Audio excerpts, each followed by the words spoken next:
안녕하세요. 3월 24일 화요일입니다. 날씨가 온도가 많이 올라갔어요.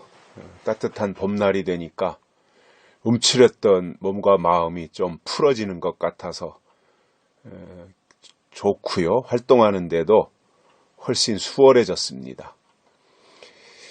이 우한 폐렴도 속히 좀 종식이 됐으면 좋겠는데 아마 미국이나 이탈리아나 스페인이나 이란이나 이런 쪽에서 확산되는 것을 보면 이게 호락호락 쉽게 끝날 것 같지가 않습니다. 다른 나라는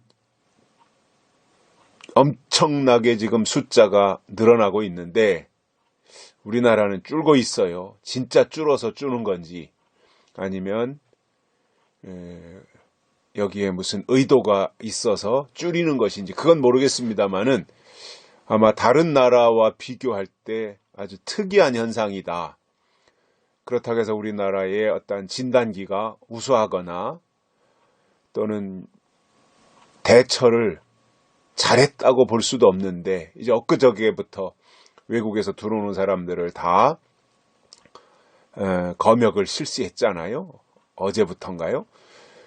그러니까 이제서 이 제대로 된 대응을 하고 있는 거잖아요. 그동안에는 다 대문 안방문 다 열어놓고 있다가 이제서 하는데 과연 그동안 바이러스 보균자들이 얼마나 많이 우리나라에 들어와서 이곳저곳을 들쑤시고 다녔겠는가. 이제 그러한 의심이 들어요. 그런데 이게 과연 진짜로 줄어드는가. 그리고 어제도 질병본부에서 어느 논문에 실리도록 제공했던 그 자료를 보니까 우리나라 질병본부에서 제공한 자료예요. 이번 우한 폐렴 사태가 우리나라에서 10대, 20대의 이 진단율이 35%에 달해요. 엄청난 겁니다. 그동안에는 우리나라에서 정부는 이건 노인들에게 주로 면역이 약한 노인들에게 생기고 그리고 기저질환이 있는 분들이 사망한다. 젊은 사람들은 괜찮다. 이런 식의 발언을 했었잖아요. 그런데 그게 아니라는 거예요. 질병본부가 밝힌 것을 보니까 10대, 20대의 발병률이 35%라고 하니까 이거 이 어떤 청년 때 면역력이 높다고 해서 우한 폐렴의 안전지대가 아니다라는 것을 알 수 있죠. 그래서 저는 참 걱정되는 게 이제 정부가 이런 식으로 숫자를 이제 100명 미만 70명이다 80명이다 이렇게 발표하고 이제 많이 줄어들었으니까 좀 외부 활동도 하고 마스크를 안 써도 되고 이런 식으로 이제 정부가 나서서 이야기를 하면 국민들은 그 이야기를 듣잖아요. 그리고 젊은 청년들은 이렇게 병이나 어떤 목숨이나 이런 거에 대해서 어떻게 절박한 이런 생각들이 없잖아요. 그러니까 정부가 그렇게 발표하면 이제 가볍게 생각하고 활동을 한단 말이에요. 그렇게. 그러다 그게 오히려 더 큰 화를 자초할 수도 있다. 이렇게 생각이 들어요.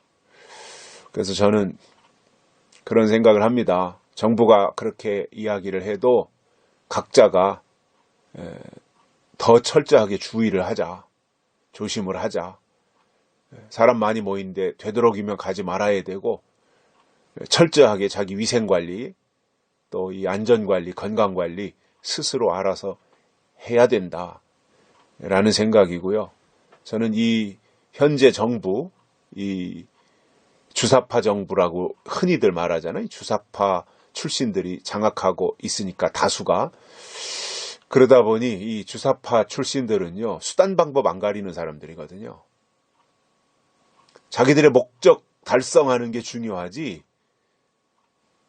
수단 방법 그것을 위해서는 가리지 않는 사람들이에요. 그렇기 때문에 거기에 공연히 그 말을 믿고 따랐다가는 돌이킬 수 없는 이 고통을 당할 수 있기 때문에 정부가 그렇게 말한 것을 조금 더 이렇게 신중하게 생각을 하고 조심해서 받아들일 필요가 있겠다라는 생각이 듭니다. 그래서 이게 안전하게 가야 되는데 이탈리아 같은 경우에는 벌써 사망자가 5,000명이 넘어섰거든요. 하루에 막 700 몇십 명씩 죽어 나가는데 이게 나라가 발칵 뒤집히는 거죠. 그러면 그 나라가 뭐 형편없는 후진국이냐? 그렇지 않아요. 세계 경제 6위인가 7위인가 그렇더라고요. 우리나라보다 훨씬 잘 사는 나라이고 또 그 국민 숫자도 우리나라보다 몇백만 명이 더 많더라고요. 근데 저는 그 이탈리아가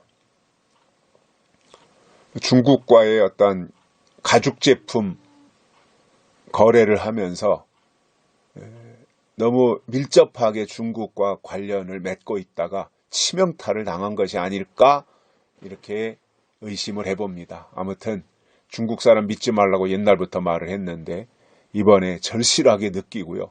과거에도 중국은 나쁜 사람들이었고 우리나라에 피해만 줬고요. 지금도 그렇고요. 앞으로도 그래요. 절대 중국하고 가까워지면 우리나라는요. 가능성이 없어요. 중국 사람들은요. 정말이 공산당이잖아요. 공산당. 사회주의 공산당. 인권도 없는 사람들이에요. 그런데 그런 중국하고 뭐 빨아먹을 게 있다고 중국 사람들하고 가까이 지내요. 난 도대체가 이해가 안 되는 사람들이에요. 자, 그 정도로 하고요. 오늘 말씀은 사무엘상 7장 5절입니다. 이스라엘은 미스바로 모이라. 내가 너희를 위하여 여호와께 기도하리라. 어제는 창세기 49장에서 야곱이 그 아들들을 불러서 너희는 모이라.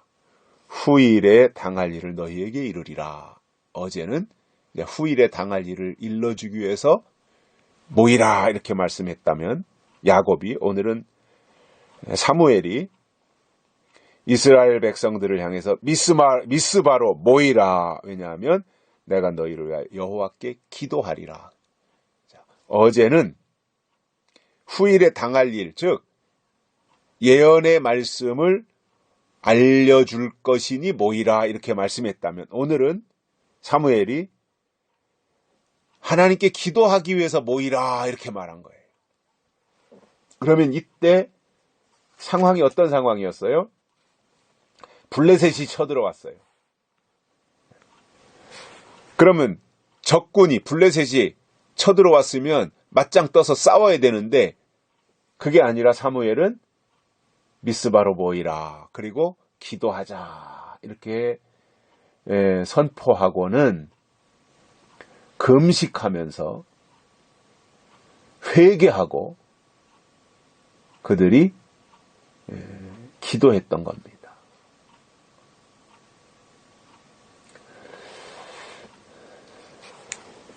이 기도에는 역사하는 힘이 있다 그러잖아요. 그래서 우리의 기도가 이 대적을 물리치는 능력 있는 기도가 돼야 됩니다. 그러기 위해서는 사무엘과 같은 하나님의 종이 있어야죠. 자, 지금은 기도할 때다. 지금은 기도하자. 저기에서 블레셋이 쳐들어오지만 쳐들어오는 그들의 저 상황은 그냥 그대로 내버려 두고 우리는 하나님 앞에서 기도하자. 그러니까 대적들의 어떠한 상황과는 상관이 없이 현상을 보지 말고 내 앞에서 지금 전개되고 있는, 내 앞에서 펼쳐지고 있는, 블레셋이 쳐들어오고 있는 이 현상을 보지 말고 우리는 주인이신 하나님 앞에 금식하며 기도하자. 이것을 선포했던 겁니다.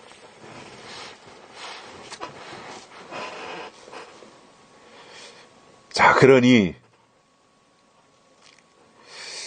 그 의인의 간구에는 역사하는 힘이 있다고 한 것처럼 사무엘이 하나님 앞에 기도할 마음을 가지고 백성들을 불러 모아놓고 그 허허 벌판에서 적들은 쳐들어오는데 무방비 상태로 기도하고 있었다라는 겁니다.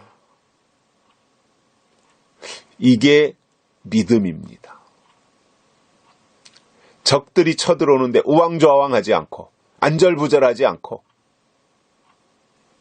오히려 하나님을 신뢰하면서 기도했다는 사실입니다.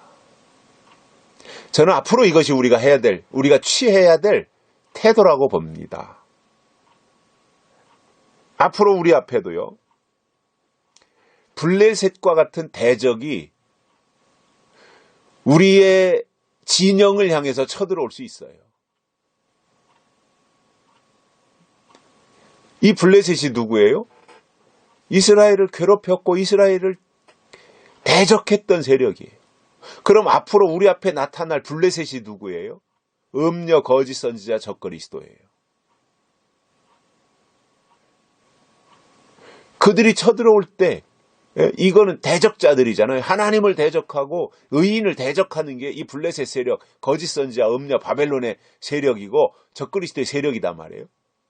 하나님을 대적하고 의인을 대적하는 사람들이에요. 그러면 대적하는 그들이 엄청난 세력과 세도를 가지고 하나님의 백성들을 향해서 아주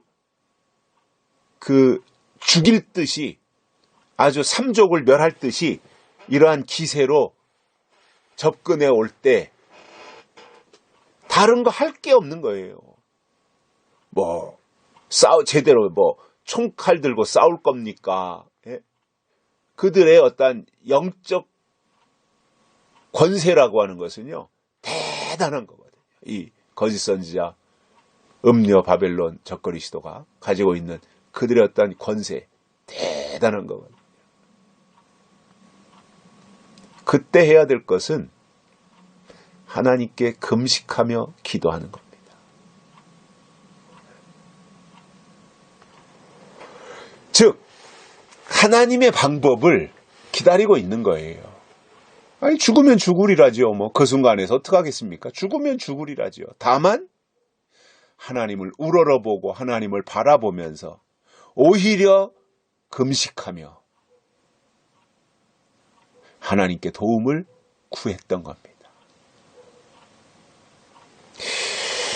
블레셋 앞에서 사무엘이 이스라엘 백성들과 함께 취한 이 태도, 저는 이것이 마지막 때 하나님의 사람들이 이 사탄의 역사를 붕괴시키기 위해서 취해야 될 마지막 신의 한 수라고 생각을 해요.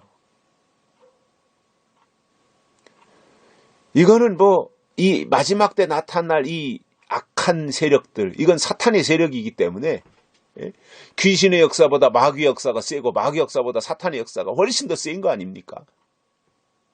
그러면 사탄의 역사, 마지막 역사인데 이것을 물리칠 수 있는 것은 뭐예요?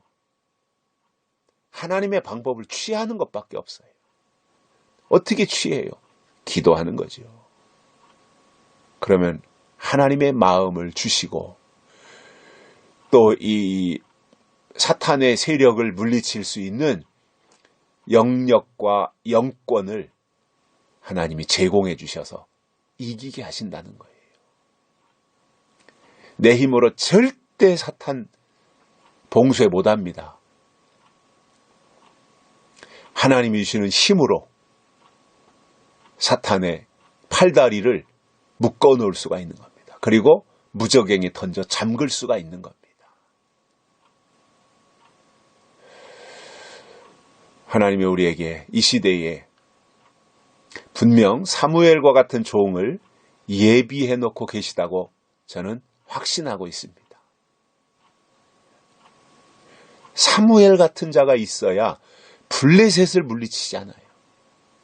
사무엘이 없었다면 이스라엘은 멸망에 당했겠지요. 근데 하나님이 준비해 놓은 사무엘이 있었기 때문에 블레셋을 물리칠 수가 있었던 겁니다.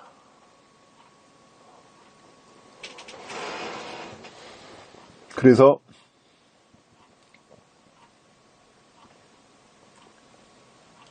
하나님이 그 블레셋을 다 물리치니까 뭐 큰 우레소리를 내보내가지고 막 그들을 그냥 진짜 그 데살로니가 전서에 있는 것처럼 호령과 천사장의 나팔로 하늘로부터 강림하신다. 예수님이 그렇게 말했는데 그야말로 하늘로부터 블레셋 그 사람들을 향해서 큰 우레를 발하시니까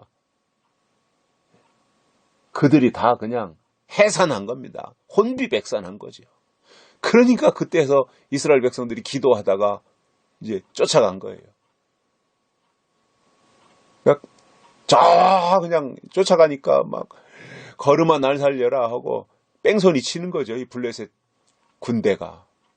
그리고 그 쫓아가는 게 그냥 건상 쫓아가는 거지. 뭐 금식하고 그런 주제에 뭐 전쟁 연습도 해보지 않은 이 주제에 쫓아가서 어쩌겠다는 거예요. 그런데 재밌는 사실은 이 별 볼 일 없는 이스라엘 백성들이 쫓아가는데 훈련받은 블레셋 군대가 걸음아 날 살려라 하면서 도망간 거예요. 그래서 쫓아가다가 이제 더 안 쫓아가고 거기에다가 돌을 가져다가 기둥을 세워서 거기에 에베네셀이라고 하는 이제 글귀를 새겨서 하나님이 여기까지 우리를 도우셨다. 하나님이 도우셨다. 그래서 우리가 승리했다. 하나님이 도우셔서 블레셋을 물리쳤다. 에벤에셀 이렇게 표시를 했던 겁니다. 지금도 마찬가지입니다. 하나님이 함께 하시면 승리합니다. 아무리 마지막 사탄이 강력하다고 할지라도 하나님의 능력은 더 능하기 때문에 사단의 모든 진지를 아주 격파시켜버릴 겁니다. 그리고 거기에 하나님이 여기까지 도우셨다. 에베네셀 이 고백을 우리도 할 수 있다면 그것이 얼마나 신나는 일일까 이렇게 생각을 하면서 오늘 또 이러한 마음으로 승리의 감격을 가슴에 안고 또 미스바에서 기도했던 이스라엘 백성들처럼 기도하면서 하나님의 은혜를 덧입는 이 하루가 되시길 바랍니다. 여기까지 하겠습니다. 감사합니다.